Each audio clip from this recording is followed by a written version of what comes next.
are calling. The curtain is drawn. How far we've fallen. I'm out on the run. Live in the violence. Die by the sword. Deep in the fire. That's where darkness is gone.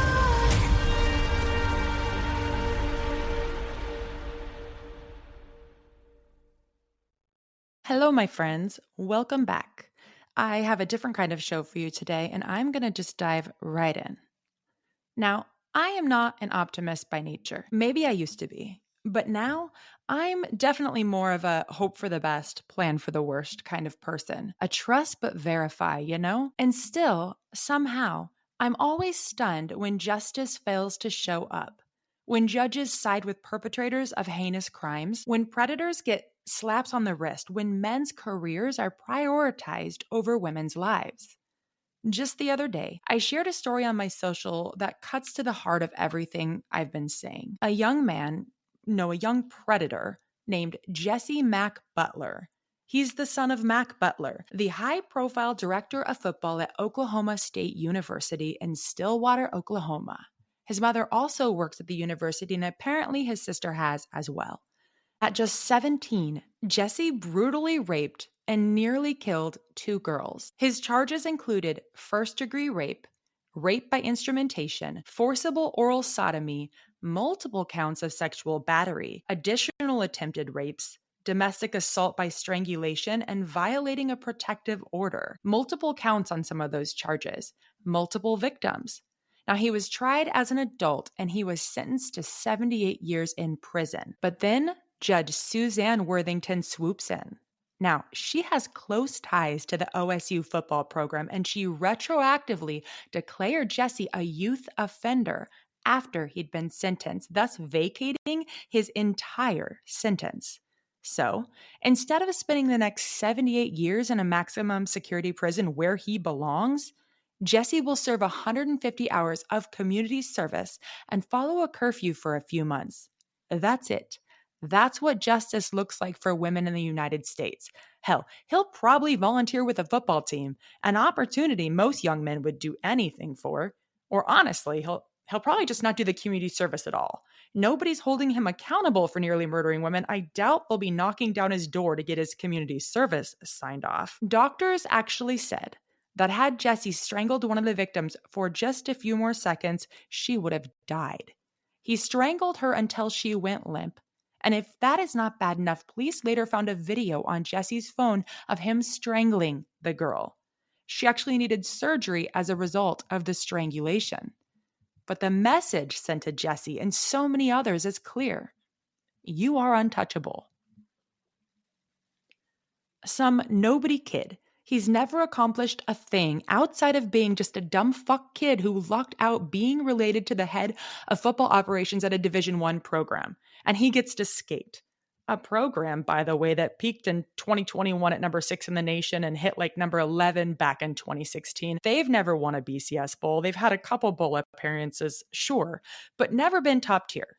So if that guy can get away with nearly killing someone because he's related to a somewhat decent football program's employee, what do you think goes down at the programs that actually win? The ones churning out NFL players left and right. And yeah, sorry to the Cowboys tuning in who love Oklahoma State University football. I get really mouthy when I'm fired up, and so OSU's catching strays today.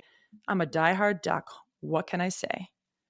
But seriously, if that kid can get away with it, and service members are almost guaranteed plea deals for gruesome murders, what happens when the accused is a son of a judge, or in fact, the judge, a lawmaker, someone tasked with upholding justice? The deeper you look, the clearer it becomes. The system isn't just failing, it's rigged. And don't even get me started on the laws themselves.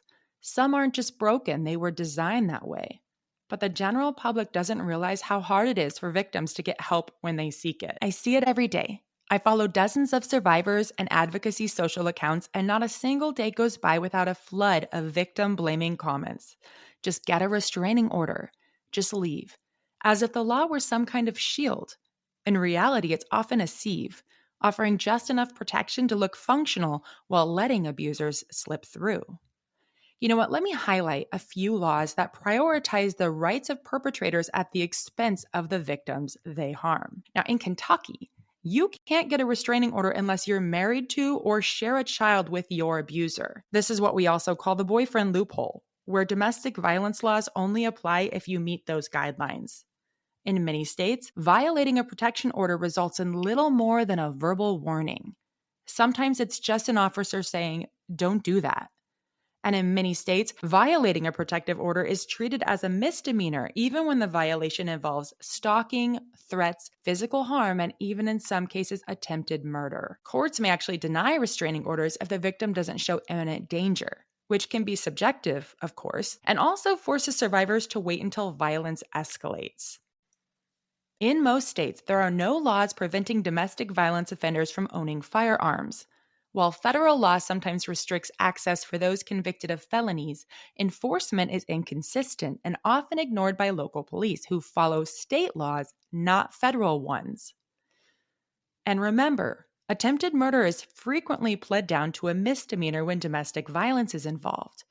But even when a felony conviction exists, the system often fails to act. Meanwhile, the so-called boyfriend loophole still allows ex-boyfriends and stalkers to legally possess weapons. Now, there's one set of laws that you think would be a given right for victims. It's basic protections for victims and their families, but they're not.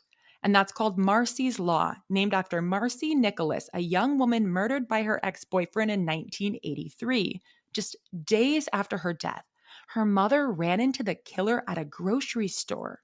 No one from law enforcement had informed her that he'd been released on bail. Can you imagine?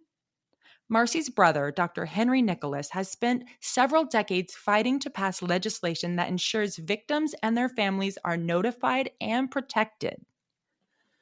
But only 12 states have ever adopted versions of Marcy's Law, and 2 have since overturned them.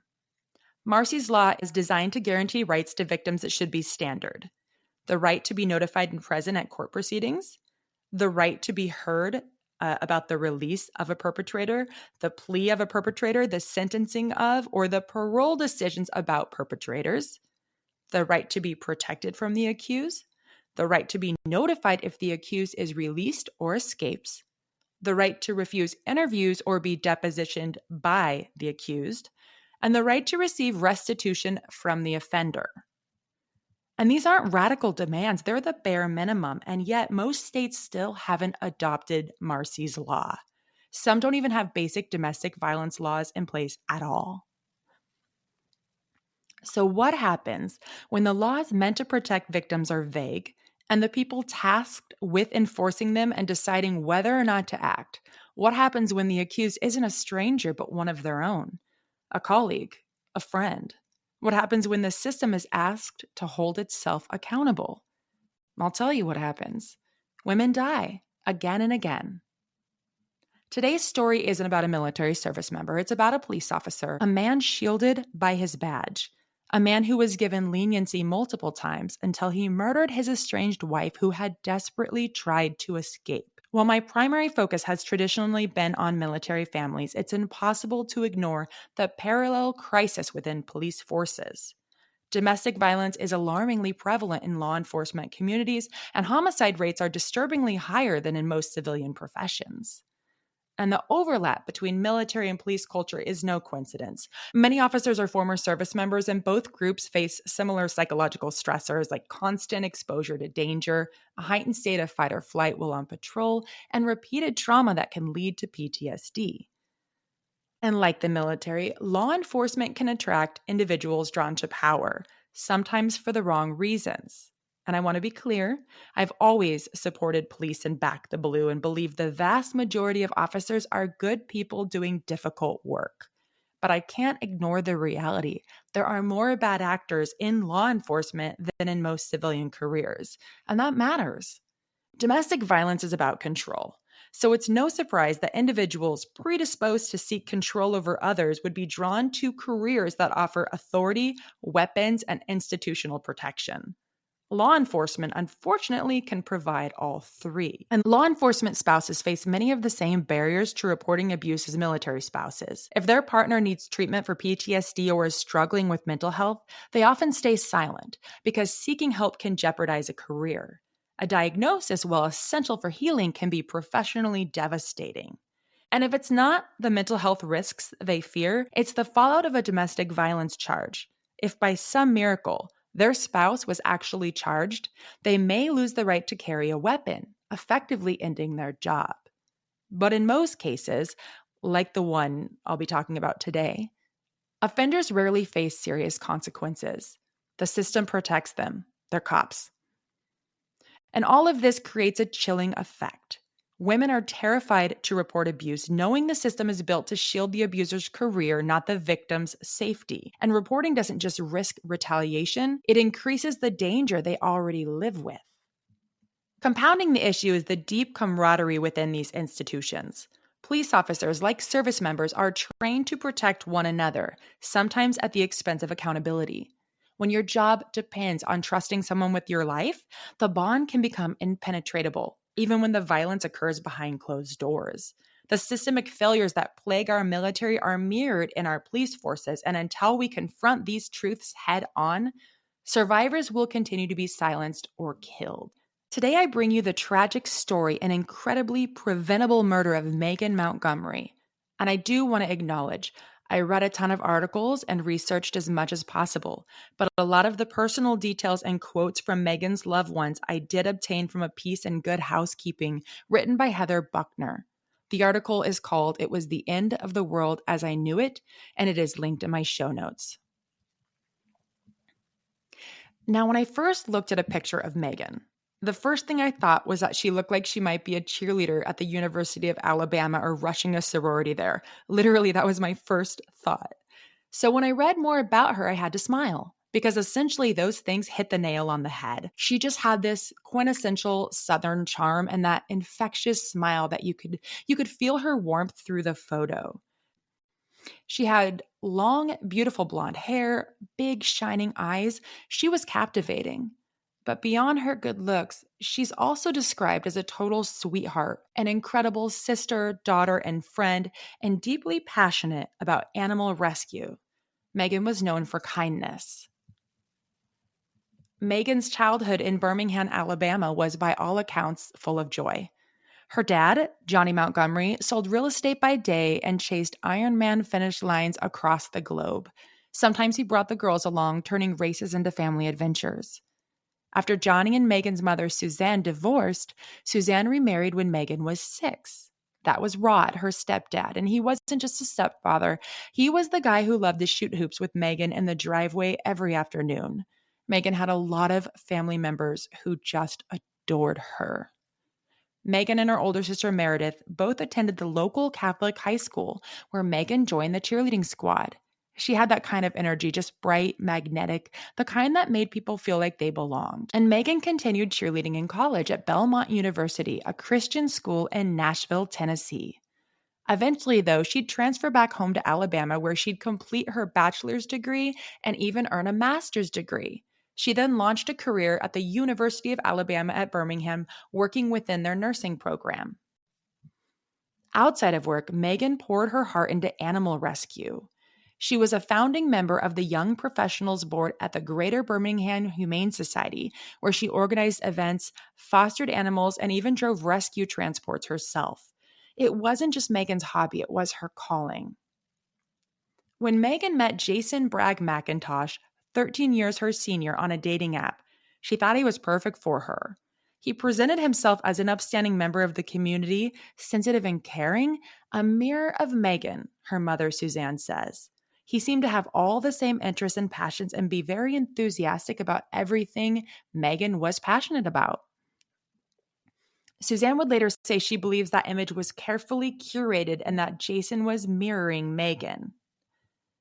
Now, if you're not familiar with the term mirroring, it's a tactic abusers often use to gain their victims' trust. They don't come across as violent or controlling initially.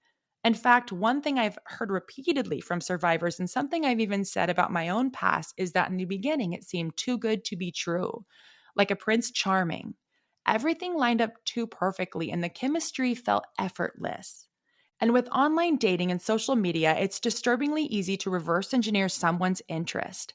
Does she post pictures of herself running 5Ks, rescuing dogs, hiking Machu Picchu? Then it's not hard to casually draw references to those same passions, just enough to seem authentic, just enough to build a persona that feels tailor made. That's mirroring. And for someone looking to manipulate, it's a shortcut to emotional access. Suzanne said that Jason seemed infatuated with her daughter. He showered her with gifts and compliments. He was constantly around, and within a few months, he started talking about marriage. And this was exactly how my abuser operated, and I am sure many of you listening can relate. In retrospect, I remember initially a gut feeling that a little something may be off, and I went so far as to try to back out of our first date. And I remember my abuser reacting like I had just broke his heart and begging me to go out. And I ended up saying, I guess just one date wouldn't hurt. But from that first date, it quickly went to him talking about moving in and him bringing his stuff over every time he came over. He would just leave more and more at my house until I looked around one day and he basically lived there just several weeks after meeting. And he was quickly talking about marriage and forever within the first month or so. And now, as a woman over 40 with more life experience, that obviously would terrify me now. But in my early 20s, I was totally unequipped to recognize the signs of coercive control. Megan experienced those same patterns. Her loved ones would share that from the first date, it basically went from getting to know someone from a dating app to Jason discussing wanting to get married. Suzanne, in retrospect, realizes this was love bombing, something I've talked about on this show, a tactic narcissists and abusers often use to influence and control or gaslight a partner. According to the National Domestic Violence Hotline, it typically manifests as soulmate status. Things get serious unusually fast. It's exaggerated compliments like, my life would be nothing without you, the giving of gifts, especially expensive ones, and constant communication. But very quickly, things would take a much darker turn after Megan entered into this relationship with Jason. And just 2.5 years after that first date, Megan was dead. Jason McIntosh had been a member of the police force for 20 years, working at the Hoover Police Department since 1999. And remember, Jason was 13 years older than Megan, which again, abusers often target younger victims. My abuser was 5 years older than me, and his second wife was 10 years younger than him. And then the subsequent fiancés got younger and younger and younger after that second wife divorced him. It's all about power and control. So if they're a little further into life, a little further into careers or experience, it gives them more financial control often, more power, and more ability to influence their victims. Plus, Jason was a police officer, and that fact alone would extend some trust from most families. But Megan's family also shared that early on the trust was broken. They'd met Jason out in town with Megan just a few weeks after they started dating, and they said he seemed heavily intoxicated. Days later, the couple had a fight at Jason's condo, and he ended up locking the security gate around his unit and refusing to let Megan out. Megan ended up eventually getting out and Ubering home and telling her family everything that had happened. They were so fired up they wanted to call the police, but Megan begged them not to for fear it would get him fired, a grace most police officers are extended when they behave badly. So the family confronted Jason themselves and made him promise to never contact Megan again. And yet, just a few weeks later, the couple was back together. And thus, the cycle of abuse began, and it spiraled drastically from there. Friends began to notice over the next few months Jason was showing up everywhere Megan went. He isolated her. He grew suspicious of any men she interacted with, whether through work or hobbies or dog rescue, animal rescue. He started tracking her every move. Megan confided that his behavior had turned aggressive. He began criticizing her appearance, chipping away at her confidence, and insisting no one else would ever want her. A textbook tactic.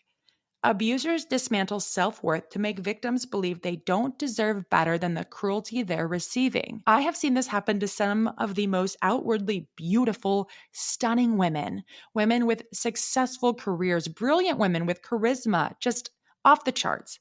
And still, They are made to believe they're unlovable. They're cut off from their own finances, isolated from support, and slowly conditioned to accept the lies and abuse they're fed. Domestic violence can affect literally anyone.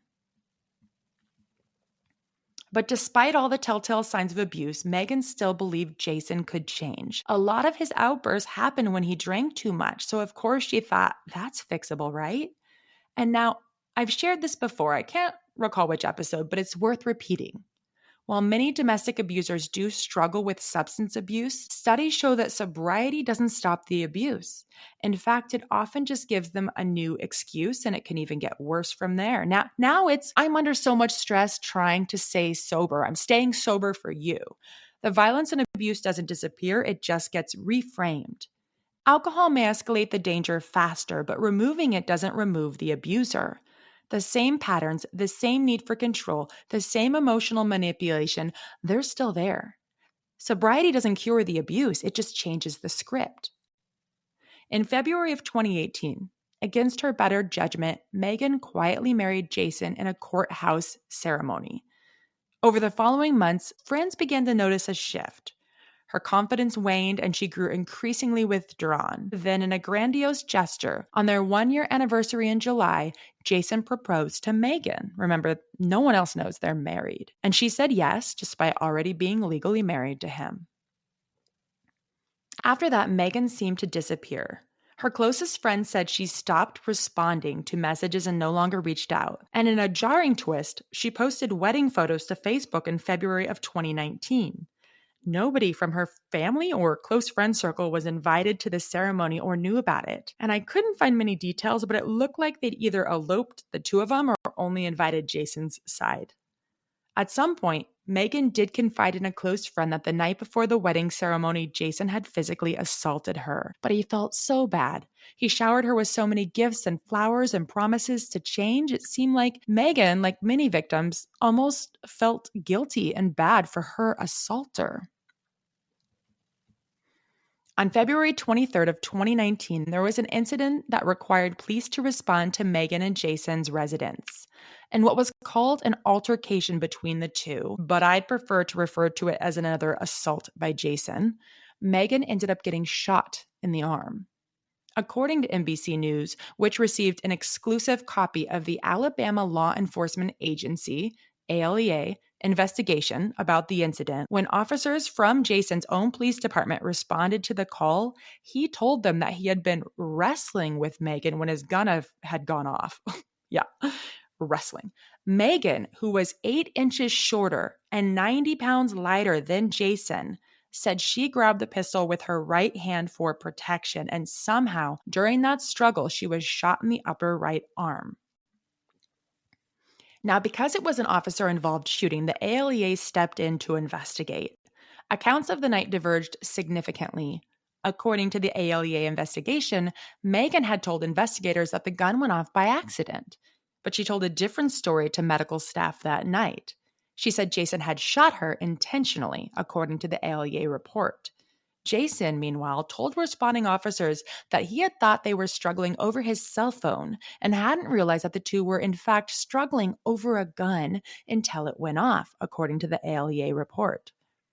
Jason's weapon was confiscated as evidence, and he was placed on administrative leave pending an internal investigation.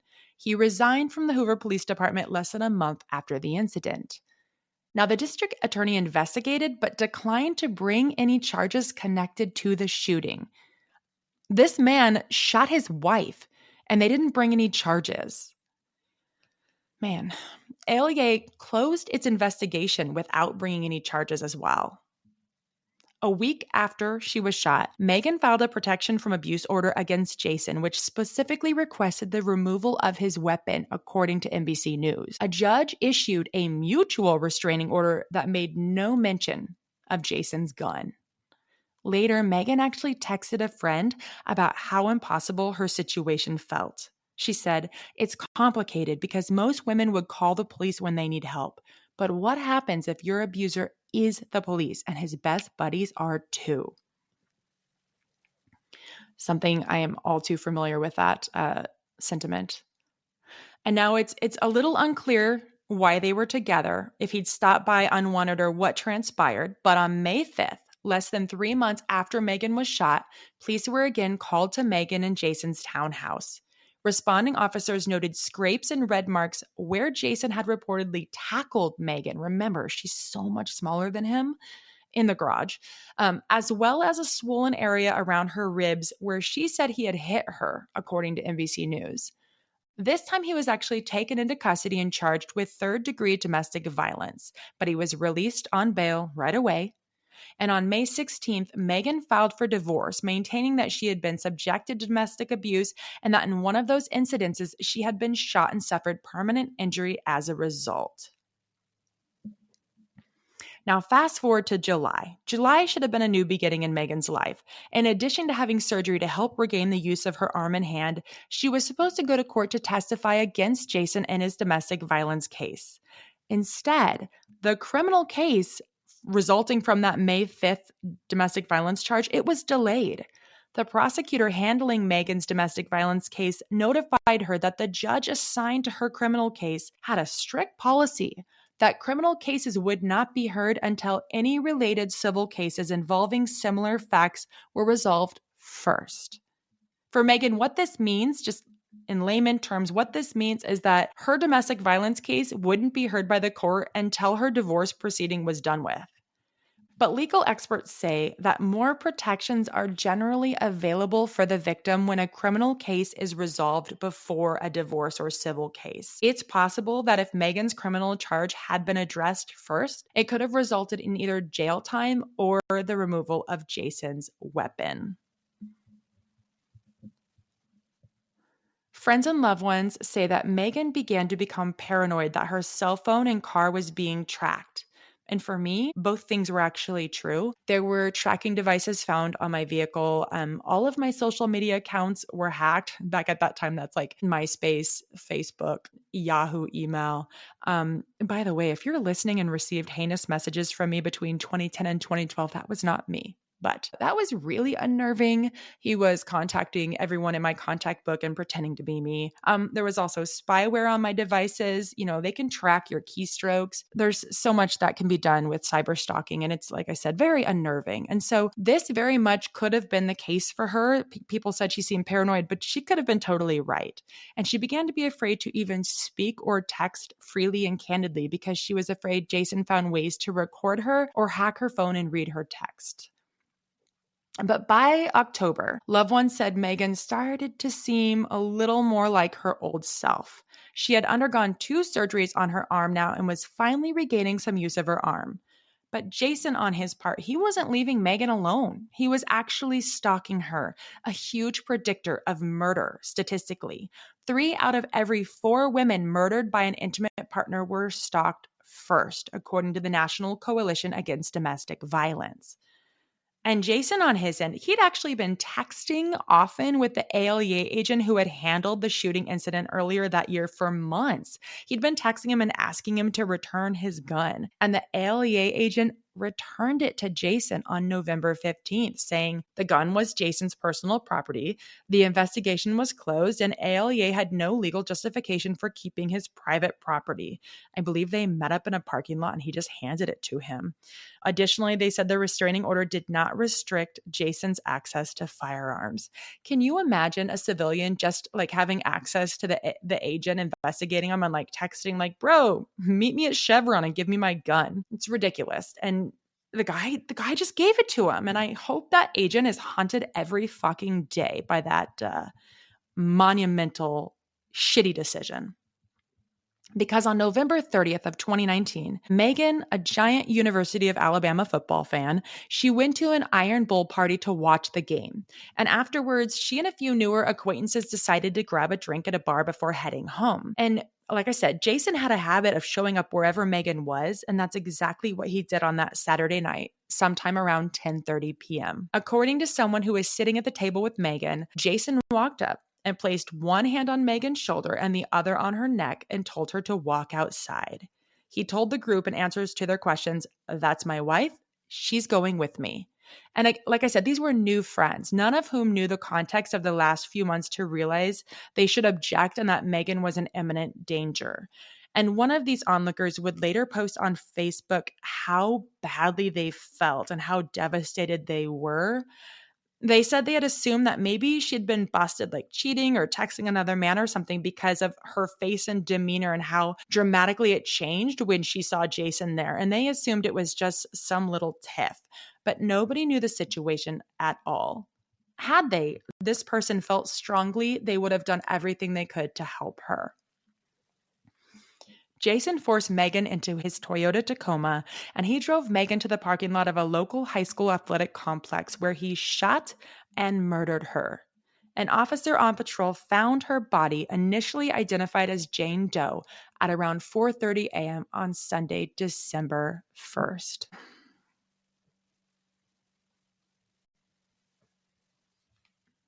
On March 31st of 2021, Jason would plead guilty to the reduced charge of murder. He was sentenced to 30 years. He will also be eligible for parole, and according to the parole board rules, those eligible for parole must either serve 85% of that sentence or 15 years, whichever is shorter. With Jason getting a 15-year sentence, that means he can be eligible for parole in just 15 years. And Jason was granted time served since he murdered Megan in 2019. So in his case, that means he will be up for parole and out there on dating apps in the year 2034. Suzanne gave a powerful testimony about her daughter's murder. She said, Megan began dying on July 23rd of 2017 on her first date with Jason. Like a frog in a pot of water, you gradually turn up the heat to boiling and the frog doesn't know they're dying. That's what happened to Megan. That's what domestic violence does. Anyone who met Megan after their first date didn't know the real Megan that he destroyed long before he killed her. And her words ring painfully true. In the domestic violence advocacy space, many of us call it murder in slow motion because victims are slowly tortured, dismantled, and erased until there's nothing left or they're dead. Following Jason's sentencing, Suzanne and Rod announced the creation of the Megan Montgomery Domestic Violence Prevention Fund, a charitable initiative launched in partnership with the Community Foundation of Greater Birmingham. I'll link this in my show notes. The fund provides grants to schools to hire experts who teach students how to recognize the warning signs of unhealthy relationships and how to hold themselves and others accountable. And this kind of education is vital. Teaching young people not only how to identify toxic behavior, but also how to regulate their own is a powerful step towards preventing domestic violence before it begins. Megan wanted other women to know the warning signs and to get out before it's too late, Suzanne said. Before they're hurt by an intimate partner, before they've suffered that trauma, and before the system can fail them as it failed her. And I want to add some additional insight about gun violence and the access to weapons that states allow. Intimate partner homicides are committed using firearms more often than any other means combined. In Alabama, if you have a valid protection order against you, or if you've been convicted of certain DV crimes, you're not allowed to access a firearm. However, in many parts of this country, this is typically enforced utilizing the honor system in regard to compliance. Because these are such honorable men? Offenders are expected to relinquish their weapons on their own accord and sometimes are not even told to do so. In fact, only 17 states that prohibit domestic violence misdemeanants from possessing guns require the surrender of said guns after conviction. So where does that leave us? Megan did everything right. She followed the law. She asked for help. She tried to escape, and still she was hunted, silenced, and murdered. Not because the laws weren't written, but because the people tasked with enforcing them chose not to. Because the system at every level protected the badge, the career, the reputation, and never the woman. This episode isn't just about Megan. It's about every woman who's been told to just leave only to find the danger escalates. It's about every survivor who's filed a protective order that was never enforced. It's about every judge who delays justice, every officer who looks the other way, every loophole that lets abusers keep their guns, their jobs, and their access. It's about the slow erosion of safety, murder in slow motion, and it's about what we do next. We honor Megan not just by telling her story, but by refusing to let it be the end, by demanding enforcement, not just legislation, by teaching young people what healthy relationships look like and what accountability really means, by refusing to let proximity to power excuse violence, because Megan deserved protection. She deserved peace. She deserved a future. And so do the women still fighting to survive. If you are a survivor of domestic violence at the hands of law enforcement, or if you're a family member of someone who did not survive and you want to share your story, I invite you to write me at healingwounds13@gmail.com. Whether you'd like to come on the show or have me tell the story for you, the space is here for you. Resources for domestic violence survivors are listed in the show notes. And if you're a member of law enforcement struggling with your mental health, please dial 988. Help is available. Thank you for listening. Please stay safe.